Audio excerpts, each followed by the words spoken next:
So welcome everyone to this live session at World Travel Market where technology meets human. So as we emerge from the pandemic, having the right blend of technology and human interaction will be more important than ever. This session looks how one TMC is working alongside a technology partner to enhance their offering. I'm John Hobbs-Hurrell, head of the Advantage Global Travel Network, and I'm really pleased to be joined today by David Bishop, Chief Commercial Officer from Dawes Group, and Jack Dowes, CEO and founder of Grapevine Technology. So welcome, guys. Nice to have you here. Do you want to give a little bit of an update on yourselves, Dave, just to introduce yourself a little bit more than your David Bishop? Yeah. So, I'm the Chief Commercial Officer at Dawes. We're a 94-year-old TMC based in the UK. Prior to Dawes, I worked for a technology startup. I've worked in sales, but I started my career many, many years ago in banking, actually not very far from here.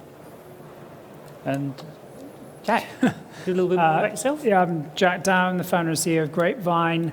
We are an AI technology layer that sits on top of TMC technology and identifies missed booking opportunities and retargets travelers intelligently with right time, right channel messages or booking offers.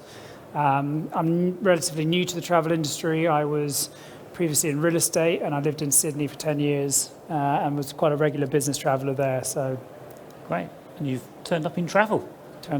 Great. Okay, well, welcome both of you anyway. Thanks very much. For those of you watching virtually and also in the audience, you can follow us and use the hashtag #TravelForward and also participate in Slido as well. So it's great to have you both here. So let's start and look at how and also why you're working together, because I think that's the most important thing. So Dave, when did Dawes start to look at sort of different technology to bring it in to change the sort of the customer interface to go beyond the normal travel technology stack? Yeah, well, I joined Dawes 4 years ago, and one of the things that was apparent is that TMCs were really good at selling a flight, but really bad at selling everything afterwards. And we were kind of quite conscious that the business model for a travel management company was changing, in that traditionally they earned their money in certain ways, but they were all under pressure. They were under pressure from GDS income, from suppliers, and more importantly, the fees that we charge clients. So in order to kind of make ourselves more profitable, it was quite simple. We had to sell more. The challenge is that once you sell the flight and the traveller goes away or the booker goes away, they rarely, if ever, come back to say, can I book a hotel? Can I book a car park? Can I book ground transportation? So it's like, how do we capture that? So we thought we need to think like a great online retailer and do what they do and retarget those customers. But we couldn't do it ourselves. We thought we needed to bring in artificial intelligence. But again, it's not our skill set. We're a travel management company, not a tech company. So at that point, we were kind of on the cusp of, do we go and run this project ourselves? And then I met Jack, and it went from there. So Jack, just to bring you into that part of the conversation. Yep.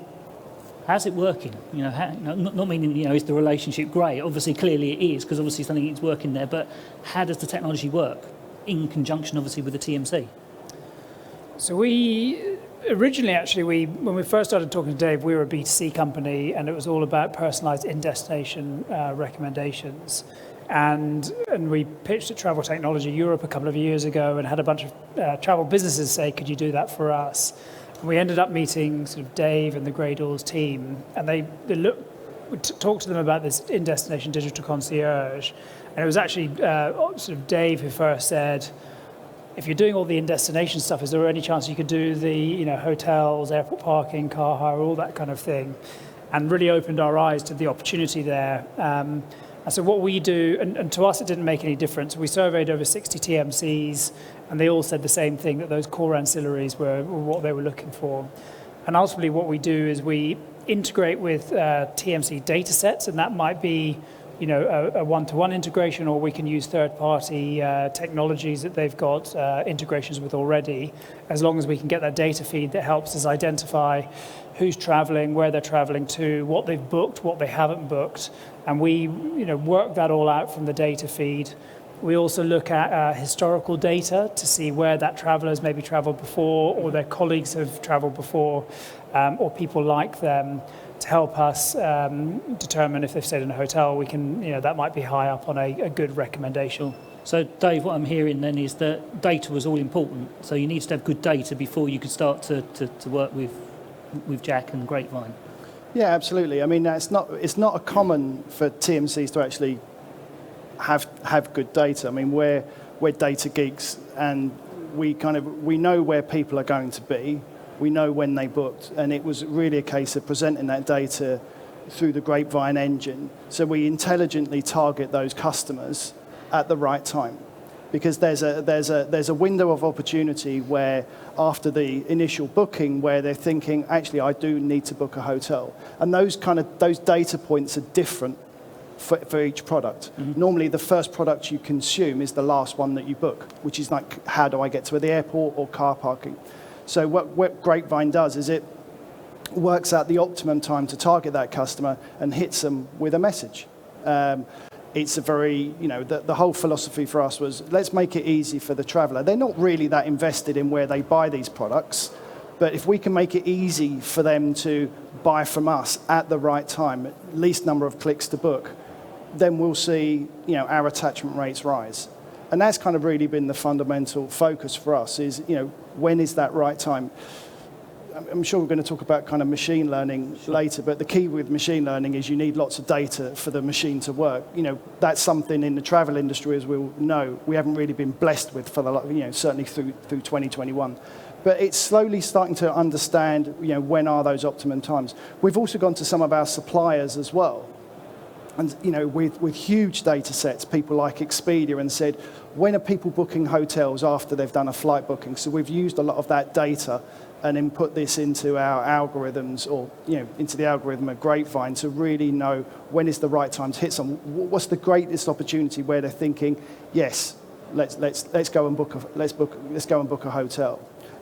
And the same will apply for all products that eventually we sell through the Grapevine platform. So where does the TMC fit now in terms of the relationship with the customer? It's no longer just a supplier or a transactional type relationship. Where do you see it's evolved? Yeah, I think if I came into travel in 1999, and travel was very different. It was very transactional. I think with the evolution of procurement, with duty of care, and certainly duty of care is super relevant now, because the time it takes to book travel is far greater because of all of the processes we have to go through to make sure that it's the traveller can go to the country they want to go to. So our sort of position with the traveller and with the corporate has been elevated, and we like to own the whole customer journey. We've got a philosophy within Grey Doors of we travel with you. Quite often, travel management companies, they don't really focus on how do I improve that traveller user experience. And because it's so poor, this is why people don't book all of these other products through the TMC. They go elsewhere. So if we can make that a really awesome travel experience, least number of clicks to book, then we'll gradually kind of bring those travellers in, and we'll be that trusted source. Mm. We've got a concept of having like a trust ladder. Something Jack and I have spoken about a lot, that you book the flight, then let's get them to trust us on booking a hotel. And bear in mind, if you take a typical TMC, 80% of the hotels they sell won't be through them. It will be with the brand.com websites, it will be on OTAs. So there's a huge opportunity, being blunt about it, there's a great revenue stream that we're trying to capture. So if we can get the customer used to buying a hotel from us, then they'll feel great about booking car parking or ground transportation or fast-track security or lounge access at the airport. And then we'll hand across to the kind of in-destination and the concierge type approach that Jack's taking to actually, let's cover other elements of that trip. Because, as a traveller, you book these things and it's super fragmented. So what we're trying to do is gather that all into one place. So we're delivering kind of awesome value for our customers, but more importantly for the TMC, we're generating revenue at every step of the way. There's a concept, you've all heard it, of share of wallet, and that's really our focus. the last 20 months have been, desperately troublesome for many TMCs. But we really doubled down during this period on this project because we thought as travel evolves, this is a key platform or pillar of our return to profitability. Okay, now, Jack, just to obviously follow up on what Dave's saying there, obviously the relationship's changed, obviously between the TMC and the traveller or the customer. How did you make sure, obviously, that Dave's team have made a flight reservation? There's a gap there for ancillaries, hotels. How do you make sure, obviously, that the sort of the attachment rate thereafter is a success? Because obviously, I'm assuming a lot of this information is delivered by email, and therefore, people have bulging inboxes. How do you make sure it remains relevant and in front of mind really after they've made that initial flight reservation? Yeah, I think it comes down to a few things. One, as Dave alluded to, is building trust. I think, and it's being a sort of trusted companion. So we were very much, an enhancement to the hard work that the agents are doing in terms of fulfilling the original booking, and we're really clearing up anything that hasn't yet been done. And that can then range from just being a nudge that reminds someone about the hotel that they hadn't thought about to call up, and we're just as happy if people call the agent or get in contact with their agent directly as booking through our white labeled sort of front end. It's all about, and actually it's about the personalization. So building that trust that the recommendations you are making are relevant to them. So you stayed somewhere before, your colleagues have stayed somewhere before, that kind of thing. And where the kind of AI comes in is we're continually A/B testing and working out what works for each individual person. And so it's not just a one size fits all. Over time, as the data flows increase, and more people are booking, and you get more data, sort of interaction data, we can understand what works for each person and deliver that to them individually. Because I was going to ask you that. I mean, obviously we're talking about a UK TMC at the moment. I know that one obviously that does work internationally, but I know recently you've been on travels, obviously promoting Grapevine, and congratulations, had some success with some awards in the US as well.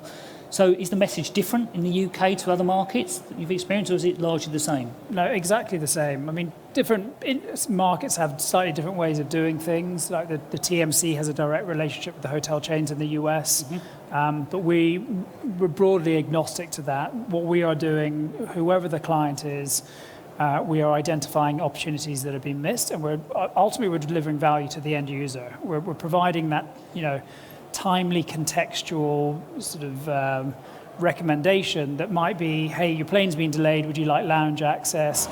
Queues along at the airport, would you like fast track security? Or traffic's heavy in New York and you're flying in a few hours time, you might want to get a taxi earlier than you thought. So we're not a spam engine that's trying to trying to get sales any old way.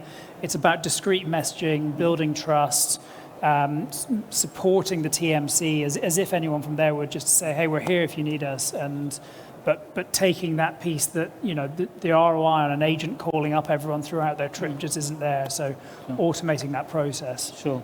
And back to you, Dave. What's the uptake been? Obviously, I know we've come through 18 months of very low transactions. So one assumes, obviously, in the run up to the pandemic, potentially there was good numbers there. And what are you seeing now? So has the uptake been good?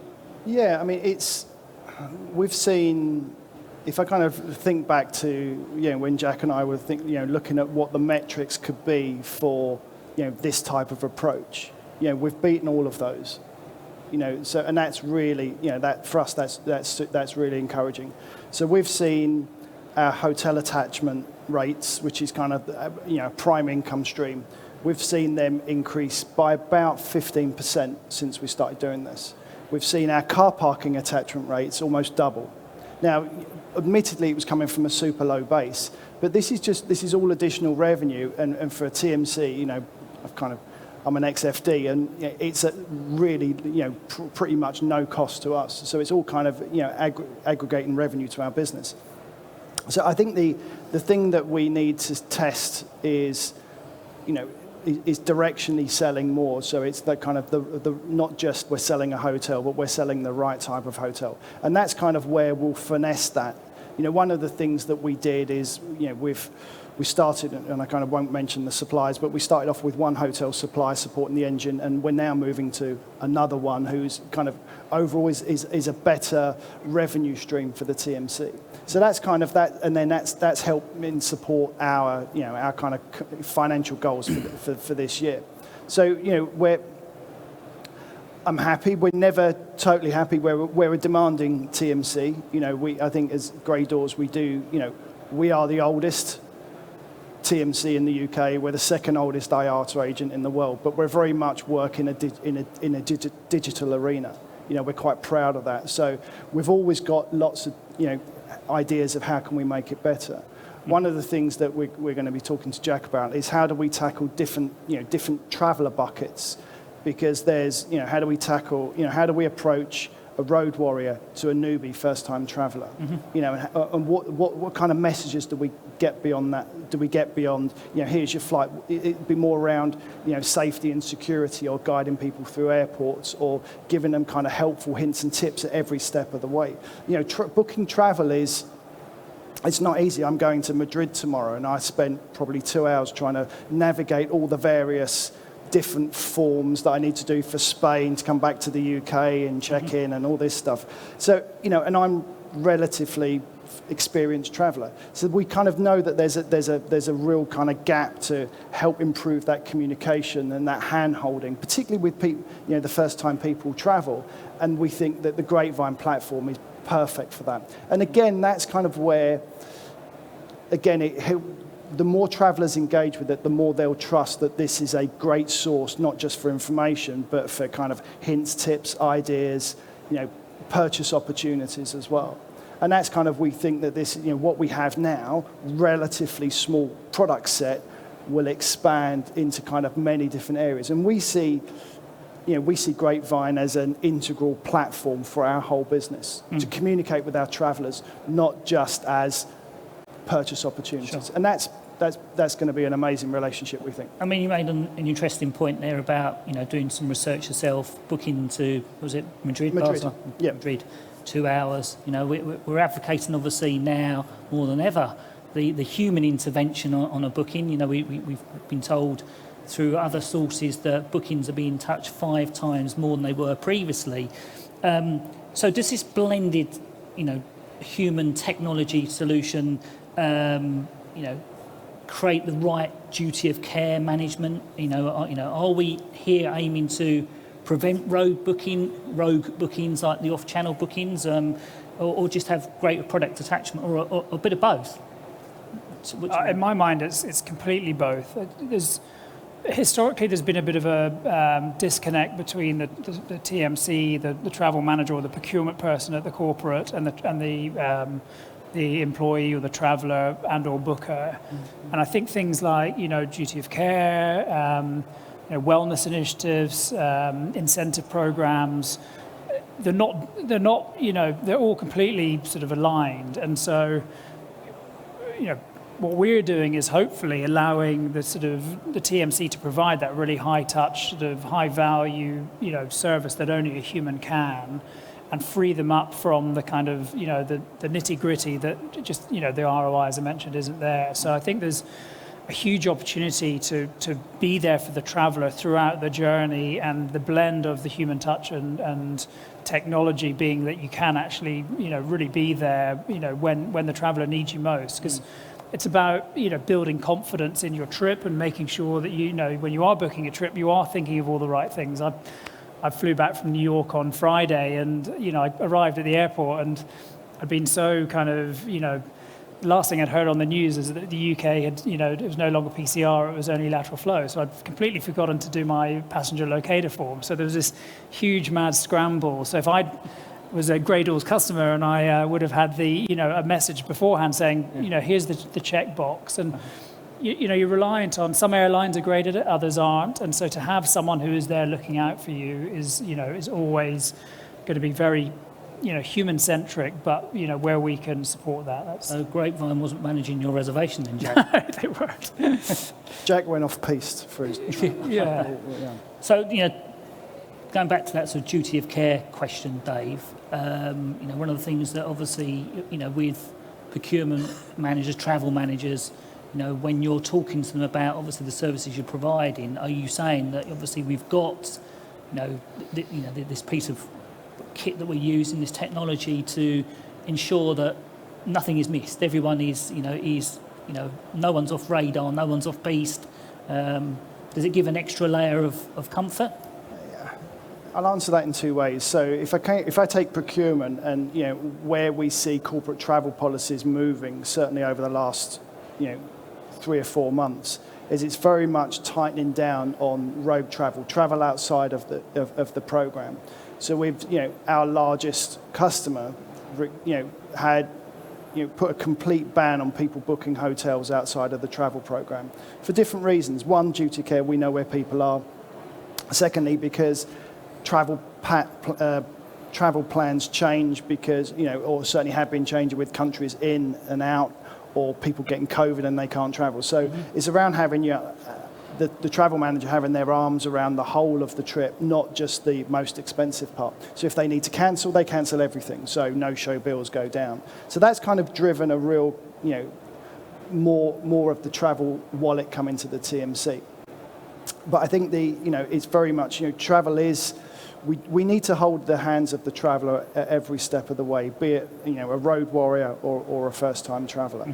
And I think this is kind of where, Grapevine plays such an integral part in that process. So I think this is, in a perverse way, the pandemic's been good for demonstrating to corporates the value that a TMC delivers. And I think that's probably one of the only benefits that we've seen through this. So this kind of doubling down that we've worked with Jack and his team all throughout the pandemic, 2-3 meetings a week, has allowed us to kind of emerge from this with a solid product, with clear metrics for me in terms of the value, in terms of aggregating of income, but on the client side and the passenger side, a real kind of hand holding through the whole process. And that's, and this is just for us just the start of how we can increase our share of wallet through all these other products as well. Sure. Thanks for that. Just obviously, just a brief pause there. Has anyone in the audience or virtually got any sort of questions for Dave or Jack? Please feel free to use Slido. Nothing's come through at the moment, so I'll continue to sort of ask you some questions. I mentioned earlier, touching the booking 5 times as much. That indicates, obviously, there is a lack of confidence, let's say, out there at the moment from the corporate, even any traveller, really. Does that mean that sort of the movement towards technology is going to slow down because people are unwilling to obviously use the sort of technology side to be able to it, or ask you first, Jack, because obviously you've got a vested interest in the technology side, and then obviously Dave with his commercial hat on later on. But so do you think there'll be a little bit of a slowdown while we rebuild confidence in travel? So I think there's 2 sides to it. One is the obvious requirement for TMCs to be there and the human touch to be there, which in my mind reinforces the value proposition of technology, in that they're even less likely to be able to do the rest of the kind of the journey, or sort of be there with the traveller for the rest of the journey. So it reinforces the value proposition of the technology sort of component, as well as being able to access new revenue streams that weren't previously there, that then supports the business in terms of getting new staff on board and things like that.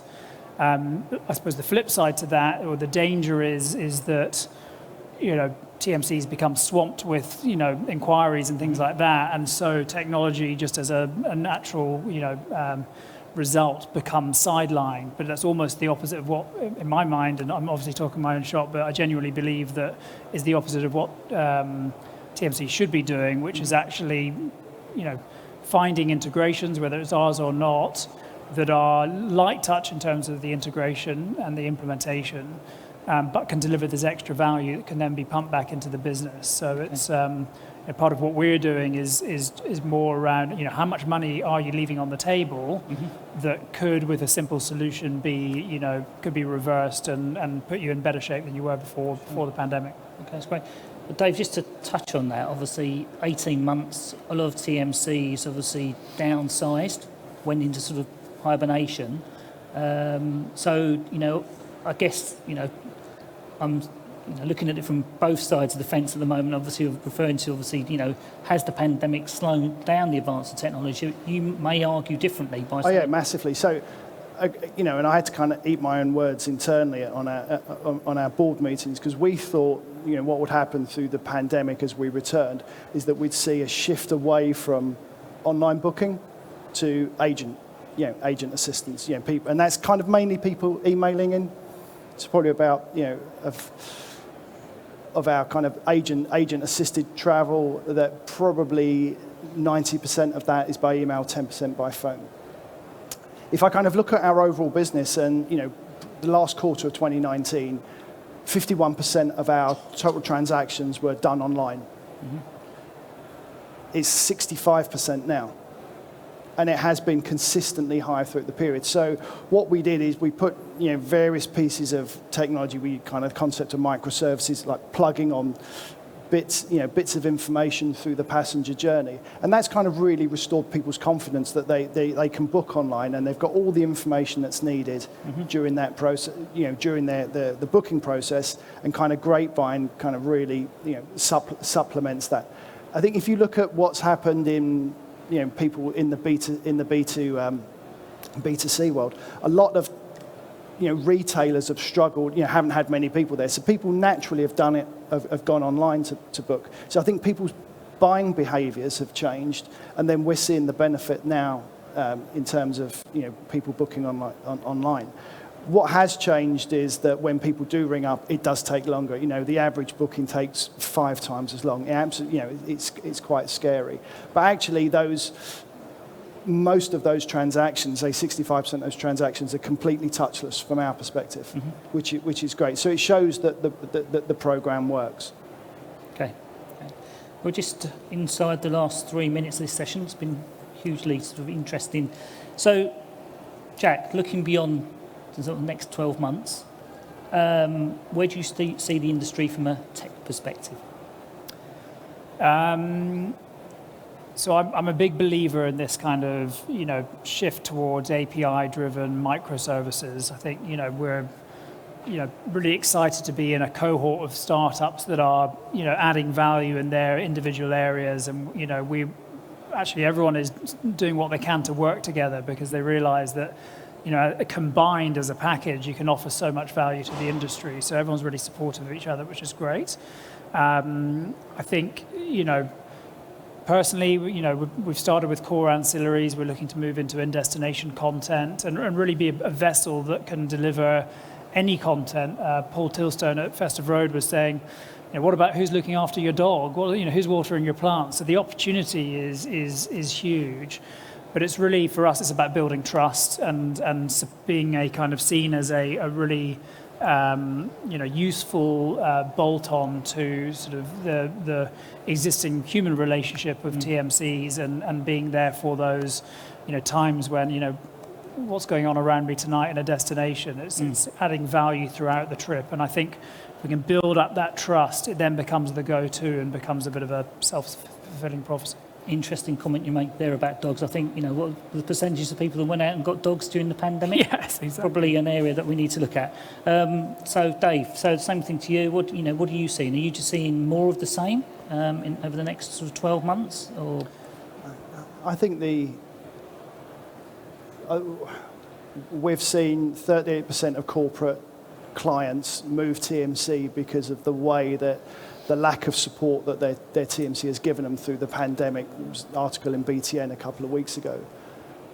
We've been, as a business, we've presented to our customers and our prospects probably something like 200 articles, blogs, webinars, we've got an always-on strategy. And I think we're starting to see the benefits of that, both in terms of that share of wallet, the revenue per trip. That's our focus over the next. Well, that's our focus, full stop. Right. And I think that's kind of where we'll really concentrate on how do we optimize how Grapevine works in our business, optimize the right time, the right booking channel, and make it completely contextual. Okay, great. So I think, and that's kind of where we'll see, really exciting times for us. Right, thank you. Well, we're out of time now, but thank you very much. It's been hugely interesting, enlightening, and obviously technology and humans obviously are going to work together now. So thanks very much for your time now, and thanks everyone for watching. So, great. Thank you. Thank you. Thank you.